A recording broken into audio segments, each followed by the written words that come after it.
जी चौधरी साहब, किस संदर्भ में मीटिंग हुई आज?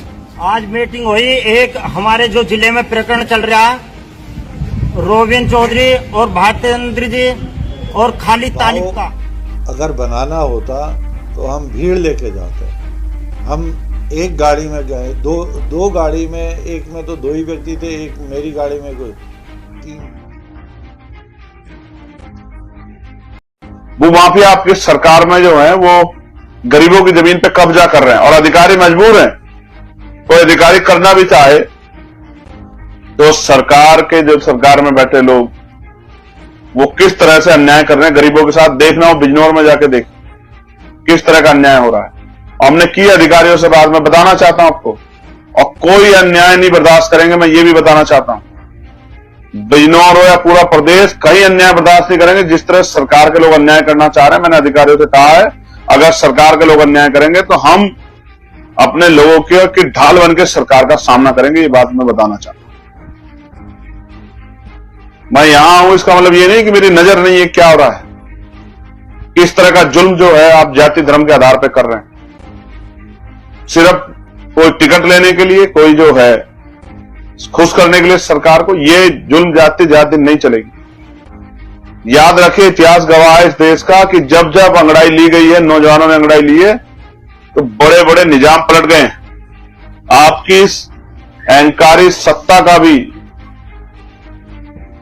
आपकी इस दमनकारी सत्ता का भी इंतजाम 2027 में करेंगे आजाद समाज पार्टी भीम आर्मी के लोग। याद रखना मुख्यमंत्री, जिस तरह आपके लोग जो है जुल्म कर रहे हैं, जिस तरह तानाशाही हो रही है, जिस तरह लोगों की संपत्ति को उजाड़ रहे हैं आप लोग, जिस तरह का भय का माहौल बना रहे हैं आपके आदेश पे मजबूरी में अधिकारी कर्मचारी, ये किससे छिपाओ नहीं।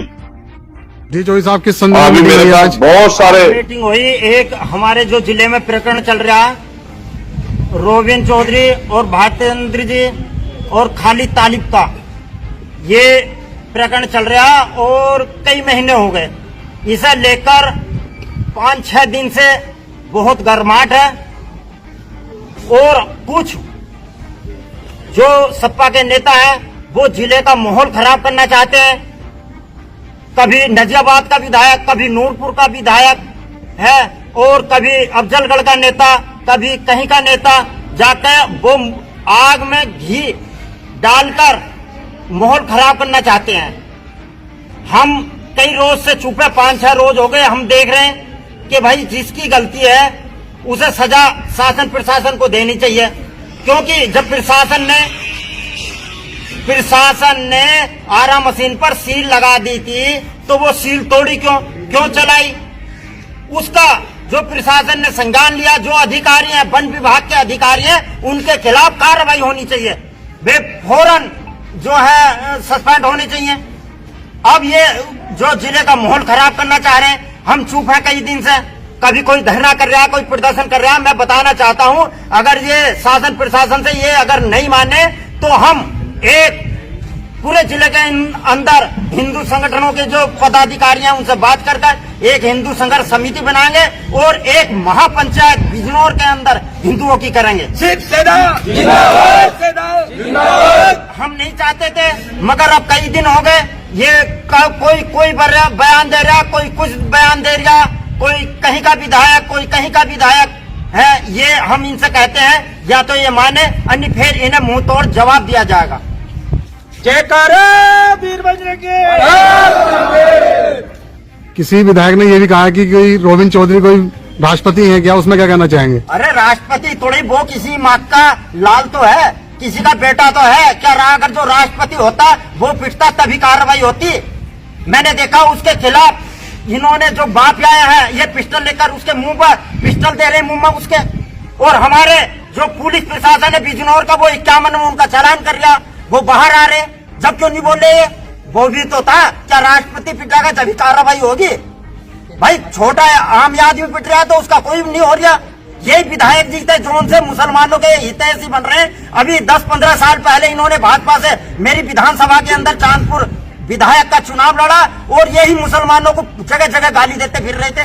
तब ये नहीं थे, तब मुस्लिम नहीं थे। ये मुस्लिमों को भड़का रहे हैं, ये सिर्फ वोट की राजनीति कर रहे हैं।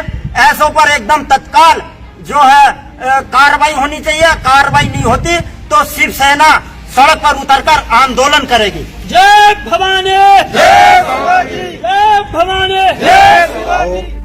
अगर बनाना होता तो हम भीड़ लेके जाते। हम एक गाड़ी में गए, दो गाड़ी में, एक में तो 2 ही व्यक्ति थे, एक मेरी गाड़ी में कोई 3-4 व्यक्ति थे। अगर दबाव बनाना होता तो हम वहां पे अधिकारियों को भिजवाते, हम वहां पे प्रेस को लेके आते। मेरे साथ आप तो मेरे साथ भी, आप मेरे पीछे तो आप आए हैं वहां पे। तो प्रेस की मौजूदगी में कैमरे के सामने कौन दबाव बनाता है सर? और जब से मैं पहुंचा हूं और जब से मैं गाड़ी में बैठा हूं वो सामने है।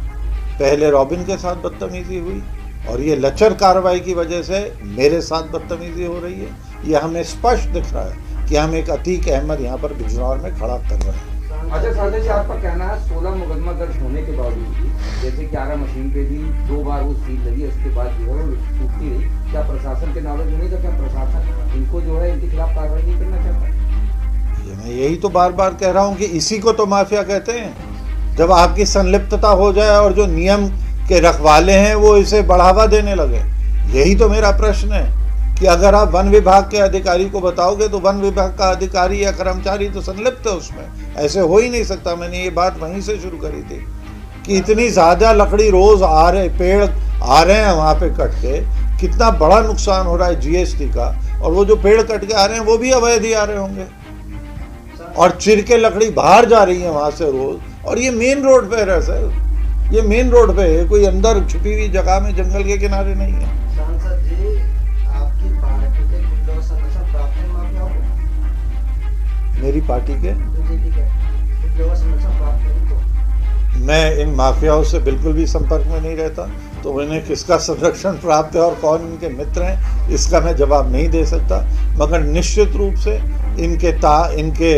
इनकी जड़ें बहुत नीचे, बहुत गहरी फैली हुई हैं। इन पे सख्त कार्रवाई हो, जिसकी मैं मांग बार बार कर रहा हूं, तो बहुत सारे लोग लपेटे में आ जाएंगे। बहुत सारे लोग।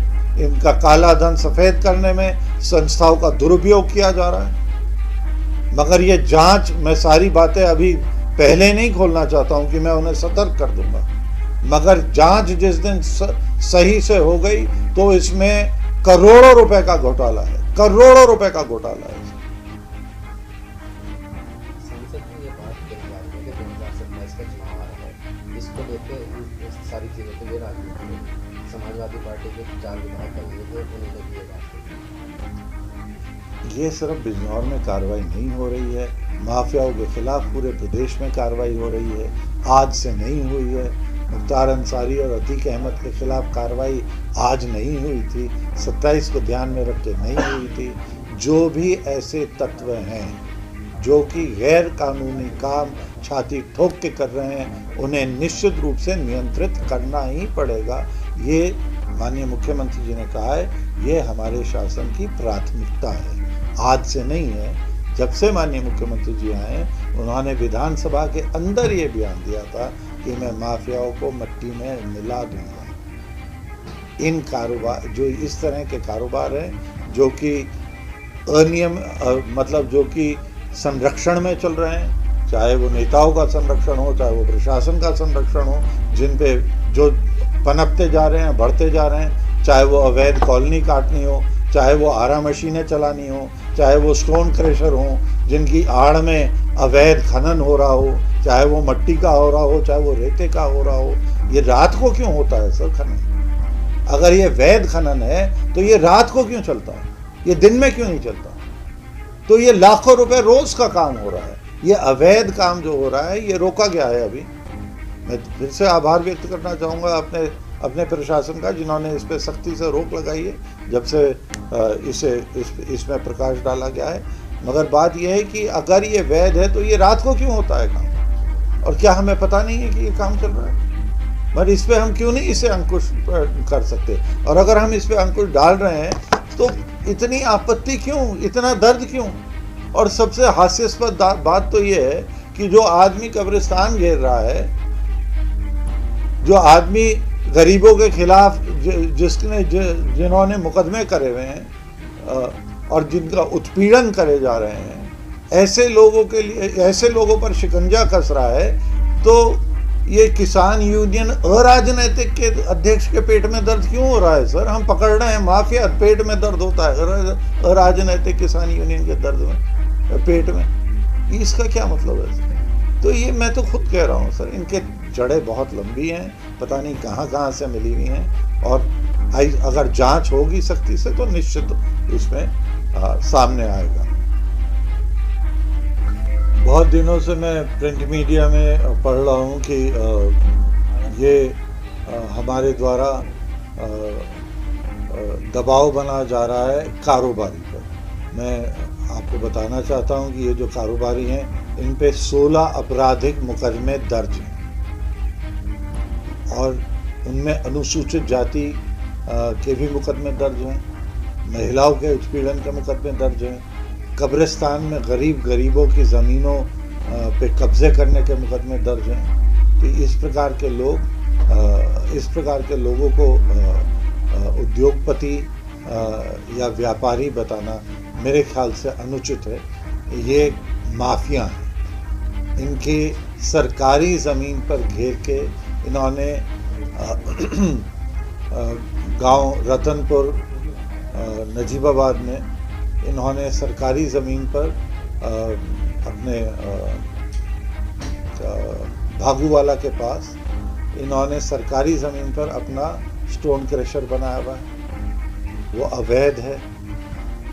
इन्होंने इनकी आरा मशीन सील हुई थी, 19 फरवरी को सील हुई थी इनकी आरा मशीन, अवैध चल रही थी। इनके खिलाफ FIR दर्ज की गई है वन विभाग द्वारा। तो जब ये सारी कार्रवाई चल रही है और जांच चल रही है, इस कार्रवाई को सुनिश्चित करने के लिए, इस कार्रवाई को गति देने के लिए हमारे कार्यकर्ता वहाँ पर गए, ये दिखाने के लिए कि वहाँ पर जो सील हुई है आरा मशीन, उसमें काम चल रहा है। जो गेट सील हुआ है और सील लगी हुई थी गेट में, वो भी तोड़ के खोल दिया गया है। ये सारी सूचना देने के लिए हमारे वहाँ कार्यकर्ता गए। वो केवल गए ही नहीं, उन्होंने एक ड्रोन लेकर वहाँ पे फिल्म भी बनवा ली ड्रोन से। जब वो मेरे पास आए और उन्होंने मुझे ये फिल्म दिखाई, तो मैंने संबंधित अधिकारियों से, जांच अधिकारियों से ये फिल्म दिखाई। उनका ये भी कहना था कि संबंधित विभाग के, निश्चित रूप से संबंधित विभाग के कनिष्ठ अधिकारी और कर्मचारी इसमें संलिप्त थे। ऐसे हो नहीं सकता कि रोज़ लकड़ी आ रही हो आरा मशीन में, पेड़ आ रहे हो आरा मशीन में और कट के लकड़ी जा रही हो और लाखों रुपए की, और ये वन विभाग के संज्ञान में ना हो। ये असंभव है, हम सब जानते हैं। तो जब हमें ये दिख रहा है कि ये सब संलिप्तता चल रही है और इस पर जांच माननीय मुख्यमंत्री जी के आदेशों के बावजूद भी ये चलती जा रही है और इस पर जांच सही दिशा में नहीं हो पा रही है, तो इस जांच को सुनिश्चित करवाने के लिए मैं शिकायत करता, मुझे कोई ऐसा नियम नहीं है जो कि जाने से वहाँ पे अवरोध करता है। जब मैंने फ़ोन पर बात करी ADM न्यायिक से, तो उन्होंने कहा आप रिपोर्ट देख लीजिए। मैंने कहा मैं आ रहा हूँ, मैं भी वहीं पर पहुँच रहा हूँ, मैं रिपोर्ट देखना चाहता हूँ। जैसे मैंने बताया, उससे पहले हमारे कार्यकर्ता वहाँ पर पहुँच गए थे, उन्होंने ड्रोन से फिल्म भी बना ली थी। तो जहाँ पर मेरे मतदाता या मेरे कार्यकर्ता को कोई भी समस्या है, मेरा वहाँ पर पहुँचना अति आवश्यक है और मैं निश्चित वहाँ पर पहुँचूंगा। और वहाँ पर पहले से अधिकारी मौजूद हैं, एक जांच चल रही है। उस जांच में जो मुझे कहना है वो मैं क्यों नहीं कह सकता, मैं अपना पक्ष क्यों नहीं रख सकता। तो ये सारी विषय को बेमतलब ये अपने ये लाइन पे से उतारना चाह रहे हैं, इसकी दिशा बदलना चाह रहे हैं। प्रश्न ये है कि जब सील हुई भी आरा मशीन क्यों चल रही थी, ये सील क्यों हटाई गई? दिसंबर के आदेश को आप दिखा रहे हैं और कह रहे हैं कि ये आदेश, इस आदेश से बहाल हो गई है आरा मशीन, जबकि सील ही फरवरी में हुई है, 19 फरवरी को हुई है। तो ये निरर्थक विषय है, ये संलिप्तता नज़र आती जा रही है और इस संलिप्तता को ही माफिया कहते हैं। जब गैर कानूनी काम को कराया जाए और उसका संज्ञान ना लिया जाए, उस पर कार्रवाई ना की जाए, इसे ही माफिया कहते हैं। और जब इस काम को बढ़ावा मिलता रहता है, निरंतर मिलता रहता है, क्योंकि इसे चेक नहीं किया जाता, इसे निरंतर इसे नियमों से इस पे अंकुश नहीं किया जाता, तो इसी प्रकार से मुख्तार अंसारी और अतीक अहमद बनते हैं।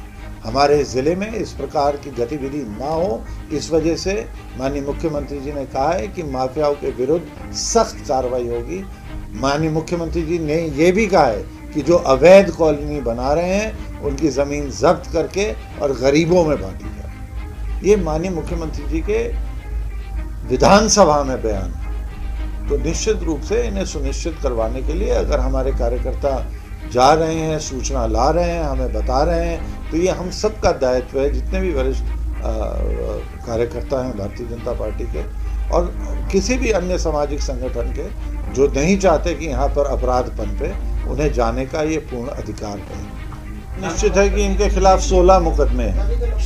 ये तो निश्चित है इनके पास 16 मुकदमे हैं और इनके कारोबार जो हैं वो अवैध हैं। इसी वजह से वो जगह जगह पर सील लगाई गई है। ये किसी की शिकायत पे ऐसा नहीं होता, सील नहीं लगती। जब उसमें कोई अवैध, उसमें कोई त्रुटि, उसमें कोई चोरी पकड़ी जाती है, तभी सील लगती है। किसी की शिकायत पे बिना जांच पे सील नहीं लगती है। ये अवैध कारोबारी हैं। इन्हें हिंदू मुस्लिम का रंग देना बहुत ही दुर्भाग्यपूर्ण है। हमारे ज़िले में एक से एक बढ़िया डॉक्टर है, मुस्लिम डॉक्टर है, एक से एक बढ़िया शायर है, एक से एक बढ़िया वकील है। हम उन्हें क्यों नहीं आदर्श बनाते, उन्हें क्यों नहीं दिखाते? ये मुस्लिमों का प्रतीक क्या ये माफिया है जो कि अवैध काम कर रहा है, जिसके खिलाफ 16 मुकदमे हैं, जिसने गरीब फकीरों की कब्र तोड़ के वहाँ पर अपने कारोबार खड़े करे हुए हैं। क्या ये मुस्लिमों को प्रतीक बनाना चाहते हैं? और इसे हिंदू मुस्लिम रंग देना बिल्कुल गलत है। और ये बिल्कुल जो बात हम पे आरोप लग रहा है, ये सच्ची बात ये है कि एक अपराधियों के खिलाफ कार्रवाई हो रही है और इसे फजूल में हिंदू मुस्लिम रंग दिया जा रहा है। मैं एक कदम आगे बढ़ के कहता हूँ कि जब जादौन जी यहाँ पर आए थे और हमारी सरकार तब बनी थी, उन्होंने आदित्य वीर का एनकाउंटर करवाया था, खुद जाके उन्होंने एनकाउंटर करा था, और आदित्य राणा का। और हम सब ने इस एक्शन की तारीफ करी थी, आप सब ने भी तारीफ करी थी कि ये कितना जाबाज और कितना बढ़िया पुलिस अधिकारी है। किसी ने भी, क्या भारतीय जनता पार्टी के समर्थक हैं जाट? क्या भारतीय जनता पार्टी के किसी ने भी कहा कि ये जाट को क्यों मार दिया? क्या जाट महासभा के अधिकारी ने कहा? क्या लोकदल ने कहा? क्या किसी भी किसान यूनियन ने कहा? तो अपराधी अपराधी होता है, अपराधी अपराधी होता है, उसकी कोई बिरादरी या कोई जाति या कोई धर्म नहीं होता। और अपराधियों के खिलाफ कार्रवाई निश्चित होनी चाहिए और हो रही है और निश्चित योगी सरकार में होगी। तालिब खालिद के पक्ष में समाजवादी पार्टी उतर जाएगी, इसमें आपका क्या कहना है? ये दुर्भाग्यपूर्ण है साहब। इससे ज्यादा दुर्भाग्यपूर्ण क्या हो सकता है कि मंच पे उत्तर प्रदेश, इस देश के सबसे बड़े प्रदेश के मुख्यमंत्री अतीक अहमद के कुत्ते से हाथ मिलाते हैं। क्या मैसेज जा रहा था, क्या मैसेज जा रहा था? तो एक पार्टी है जो ये मैसेज देना चाहती है और एक पार्टी है जो कि एक जिला एक माफिया बनाने का उनका प्रयास था समाजवादी पार्टी का, और एक हमारी पार्टी है कि हमारे ज़िले में हम कास्ट कला को बढ़ावा दे रहे हैं। और कास्ट कला के बढ़ावे में क्या मुस्लिम सबसे बड़े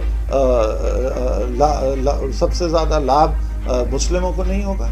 सबसे ज़्यादा फैक्ट्री नगीने में क्या मुस्लिमों की नहीं है? क्या सबसे बढ़िया काम मुस्लिमों इन फैक्ट्रियों में नहीं हो रहा? लकड़ी का काम, चाहे वो लोन देना हो, चाहे वो सब्सिडी देना हो, चाहे उसे बढ़ावा देना हो।